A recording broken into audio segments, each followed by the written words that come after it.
synthetic organs in humans, organic tissue in bots, the species fusion has begun. Welcome back to School of Soul. I'm Adeline Atlas, 11 times published author, and this is the Humanoid Era series, where you learn everything there is to know about the new species arriving. The divide between machine and biology is disappearing. What was once science fiction has become standard practice. Machines are entering the body, and biological matter is being embedded into machines.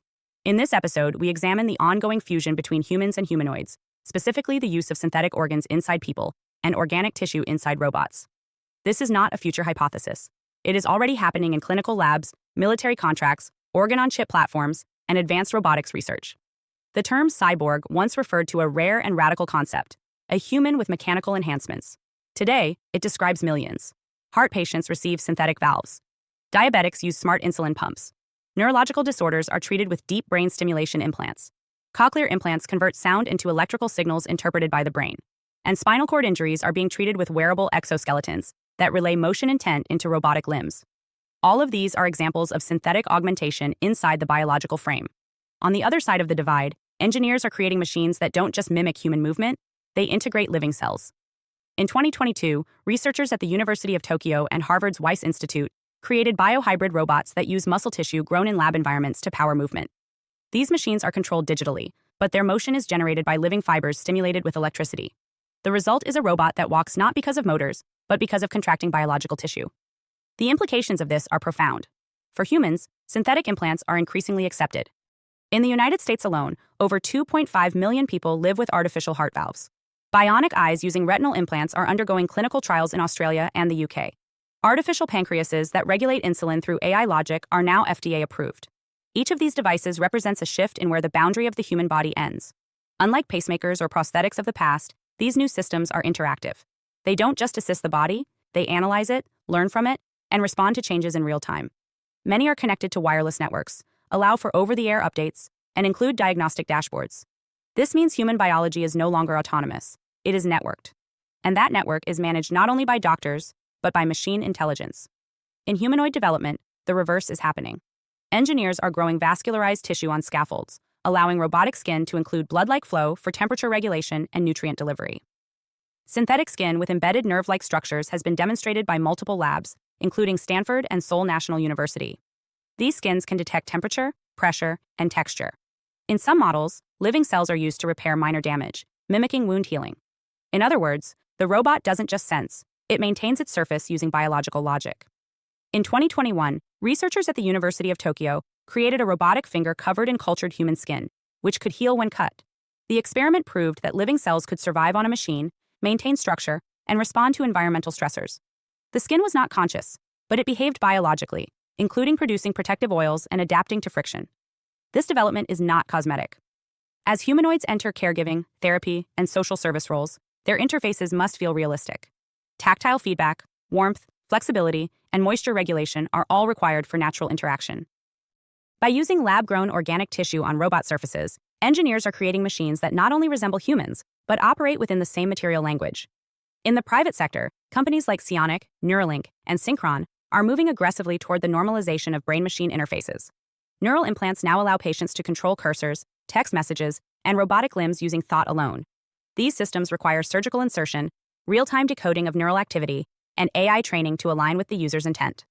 Once inside the skull, the machine and the mind begin to synchronize, forming a hybrid consciousness channel. These systems are still experimental, but they reveal the trajectory. Human cognition, emotion, and motor output are being externalized, translated into digital signals, and interpreted by artificial processors. This blurs not only the body boundary, but the agency boundary. If your thoughts are interpreted and acted upon by a machine, are the resulting actions yours? Or are they mediated outputs? And if the machine becomes predictive, executing intent before conscious decision, who is truly in control? The same concerns apply to humanoids embedded with organic material. If a robot's muscle fibers are biological, do they require feeding, oxygen, or immune shielding? If its sensors are grown from neurons, as some research now explores, do they behave unpredictably? Do they age? Do they carry biological limitations into mechanical systems? These hybrid constructs are not speculative. The Department of Defense has invested heavily in biohybrid swarm robotics, using organic matter to produce faster response times, more natural movement, and better environmental integration. The goal is not life, it is advantage.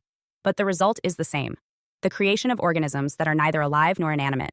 In medicine, the line between repair and redesign is also shifting.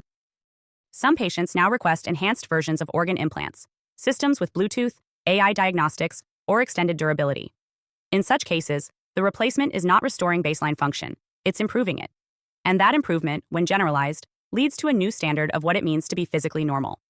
The same shift will occur in humanoid development.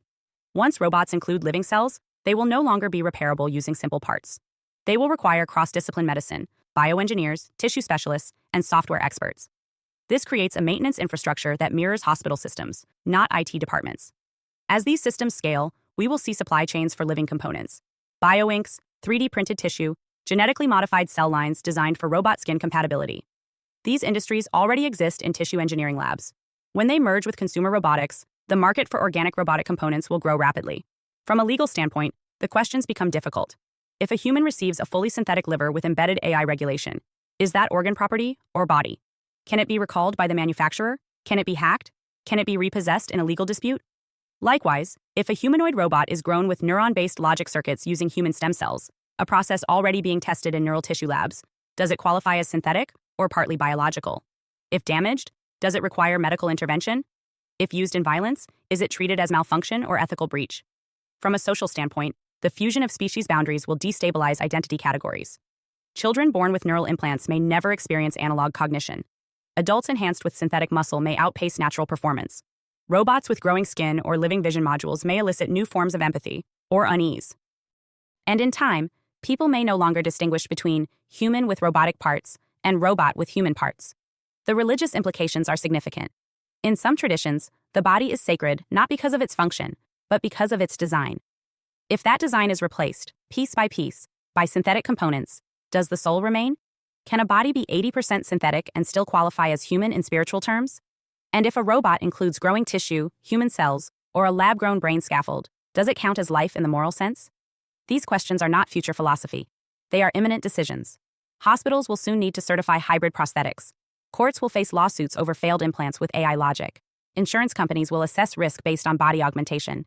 And robotics labs will debate the ethics of inserting lab-grown neurons into autonomous machines. In conclusion, the fusion of biology and machine is already here. Humans are receiving synthetic organs, not just to survive, but to enhance. Robots are receiving biological tissue, not to come alive, but to operate better. The boundary that once separated flesh and steel has been removed, not by ideology, but by function. We are not building machines to replace humans, and we are not enhancing humans to become robots. We are entering a shared territory, where biology and machinery evolve together, creating a new category of being that is neither and both. Hi, I am Adeline Atlas, 11 times published author, and SOS, School of Soul has a brand new series, the AI and Future Technology series. Look, you know the world is changing, and no, it's not going back to normal. Normal is over, and what's coming next is beyond anything we were prepared for. The School of Soul, AI and Future Technology series includes 319 videos on 1. The Download Society, How Data Has Replaced Destiny. 2. Predictive Future, Your next moves aren't random, they're forecasted. 3. Social credit systems, the behavioral economy now governs access. 4. Hive mind, synthetic telepathy and collective algorithmic control. 5. Nanobots inside you, medical, military, and programmable intrusions. 6. Grief tech, AI-fueled digital resurrection and simulated comfort. 7. Uploading your mind, consciousness transfer and data-based identity. 8. Deep fakes plus AI clones, the replication of reality and identity theft. 9. Quantum humans, the merger of biology with quantum systems. 10. Digital afterlife, where your data goes when you die. 11. Resurrection science, reviving life through synthetic methods. 12. Immortal science, the end of death as we know it. 13. Longevity science, gene editing, anti-aging, and bio-upgrades. 14. Designer babies, engineered perfection before birth. 15. Artificial wombs, birth decoupled from the female body. 16. 3D printing, printing organs, limbs, and even humans. 17. The humanoid era, the rise of synthetic beings among us. 18. Legacy humans, the slow phase-out of unmodified analog people. 19. Smart cities, algorithmic environments that watch and decide. 20. Cloud-based societies, citizenship without borders or bodies. 21. Hackable humans, emotion, memory, and behavior under code. 22. Biometric scanning, your body is your password and your prison. 23. Sex tech, intimacy reprogrammed by machines. 24. Extinction of gender, fluidity, deletion, and design of identity. Every topic is fully explored with real-world technologies, patents, case studies, ethical analysis, and future forecasts. These aren't someday discussions. This is already happening. Join the SOS School of Soul Vault to overstand the future before it's implemented on you.